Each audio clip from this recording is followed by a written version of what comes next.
وما يصحش ابنك يعني وانا قد امه في الراحه وفي الجايه يضايقني انا وبنتي، ما ينفعش يعني. طالع من جوه قال لي انت جايه تشتكيني؟ ده انا هجيب كيس في ميه نار وارميه في وشك.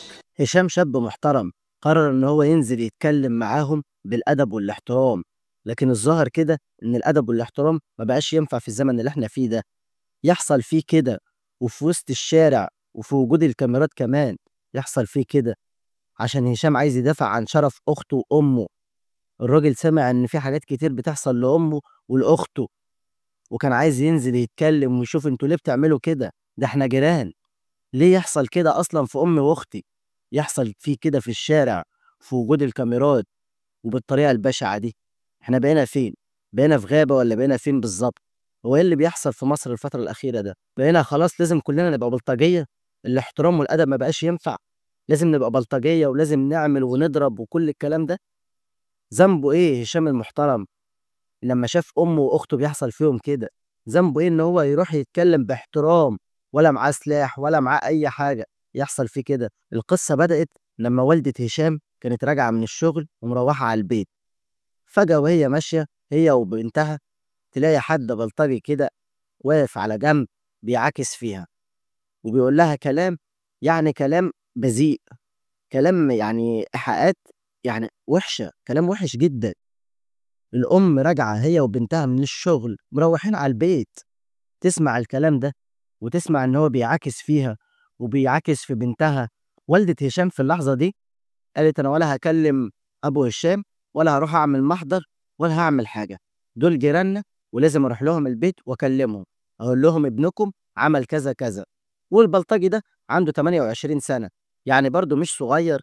يعني انت دلوقتي راجل وعاقل وواعي، ازاي تعمل كده مع ام جارك؟ يعني ام هشام وبنتها راجعين من الشغل تعمل معاهم كده ليه؟ دول جيرانك، تعاكسهم وبحقيقيات وكلام يعني ما ينفعش يتقال اصلا. فالمهم يعني ام هشام لما راحت لهم عشان تكلمهم عشان هم جيران وتحل الموضوع ودي، وتقول لام البلطجي ده ابنك قال كذا كذا وانا كنت ماشيه في الشارع انا وبنتي وفضل يعاكس فينا وفضل يتكلم كلام ما يصحش، كلام ما ينفعش يتقال. تلاقيه طالع من البيت وبيقول لها عاجبك كده ولا مش عاجبك؟ انا هعمل اللي انا عايزه، محدش يقول لي اعمل ايه وما اعملش ايه، وتفضلي امشي من هنا، ولو كترت في الكلام هجيب ميه نار وارميها على وشك. ام هشام هنا مش عارفه تعمل ايه، راحت تتكلم بالادب وبالاحترام، ما نفعش، سكتت وقالت الموضوع خلاص هيروح لحاله وهو مش هيتعرض لنا تاني.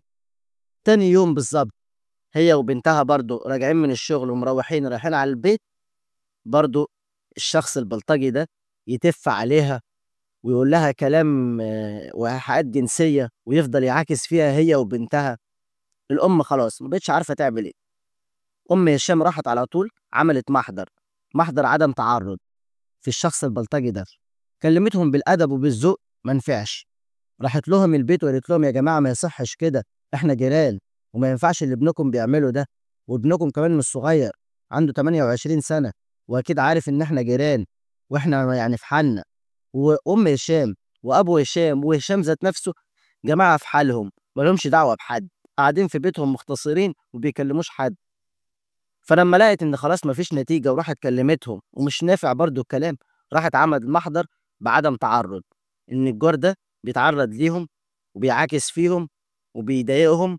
عملت محضر بعدم تعرض، هي عدها العيب، اتكلمت بالادب والذوق عشان الجيران، ما نفعش، راحت عملت محضر بالقانون. فالمهم والدة هشام لما رجعت البيت كانت بتحكي لجوزها، بتقول له حصل واحد اتنين تلاتة، والشخص البلطجي ده اللي هو جارنا بيتعرض ليا وفضل يعاكس فيا انا وبنتك. بتحكي لجوزها عادي وبتقول له ان هي راحت عملت محضر وبتتكلم معاه عشان لازم تعرفه ده جوزها. مين بقى كان سامعهم في الوقت ده؟ هشام ابنها. هشام طبعا لما سمع ان امه بتتعرض لمعاكسات وكلمات بذيئة، هو واخته، وهم ماشيين دايما بيتعرضوا لمعاكسات ومضايقات، والبلطجي ده دايما يعاكس فيهم ودايما بيحاول يتعرض ليهم وبيقول لهم كلام مش كويس. هشام طبعا اتنرفز، ازاي انت بتقول كده عن امي واختي؟ انت ليه بتعمل كده؟ ده احنا جيران. وطبيعي اي حد مننا لما يسمع ان امه واخته بيتقال عليها كده وهي ماشيه في الشارع وبيعاكسوها وبيتعرضوا ليها وبيشتموها وبيقولوا لها كلمات يعني ما ينفعش تتقال وما يصحش تتقال، هشام طبعا اتنرفز انت ليه بتعمل كده؟ ده احنا جيران. هشام نازل بحسن نية، نازل من البيت بحسن نية. أول ما سمع والدته بتحكي لجوزها اللي هو أبوه، أم هشام بتحكي، بتقول لأبوه حصل واحد اتنين تلاتة ورحت عملت محضر فيهم عشان هما بيعكسوني أنا وبنتك وبيضايقوني، ده لدرجة إن هما في مرة وهما ماشيين تفوا عليها. هشام نازل بحسن نية، ولا إن هو غرضه إن هو يتخانق ولا يقتل ولا يعمل أي حاجة، نازل يتكلم يا جماعة انتوا ليه بتعملوا كده؟ إحنا جيران. ده حتى كان نازل بالشورت بلبس البيت، ولا معاه سلاح ولا معاه أي حاجة، فتح الباب ونزل. الأم حست إن هشام نزل يتخانق معاهم، حست إن هو سمعهم ونزل يتخانق معاهم. قالت على طول لأبوه انزل انزل ورا هشام، شوفوا إيه اللي بيحصل، اللي هيروح يتخانق معاهم أو يروح يحصل له حاجة، انزل وراه. هشام في اللحظة دي وصل لهناك وبدأ يكلمهم، يكلم البلطجي ده يقول له أنت ليه بتعمل كده؟ أنت بتعاكس أمي وأختي ليه؟ إحنا جيران يا عم، أنت ليه بتعاكسهم؟ البلطجي هنا كان شخص قذر، قذر، يقول له أمك حلوة وأختك بطل وكلام كده يعني ما ينفعش يتقال أصلا. هشام طبعا اتنرفز وبدأوا يمسكوا في بعض. طبعا البلطجي ده ضرب هشام هو وأخوه وقرايبه، اتلموا عليه 4 رجالة، البلطجي وأخوه واتنين تاني، وفضلوا يضربوا في هشام، وطبعا بيضربوا فيه بآلات حادة لغاية لما هشام وقع على الأرض. وطبعا لما وصل أبو هشام عشان يلحق هشام ابنه، لقى إن ابنه وقع على الأرض وسايح في دمه، خد كام طعنة لغاية لما هشام مات. ده حتى أبو هشام وهو نازل عشان يروح يلحق ابنه ويشوفه، نازل معهوش سلاح ولا معاه أي حاجة.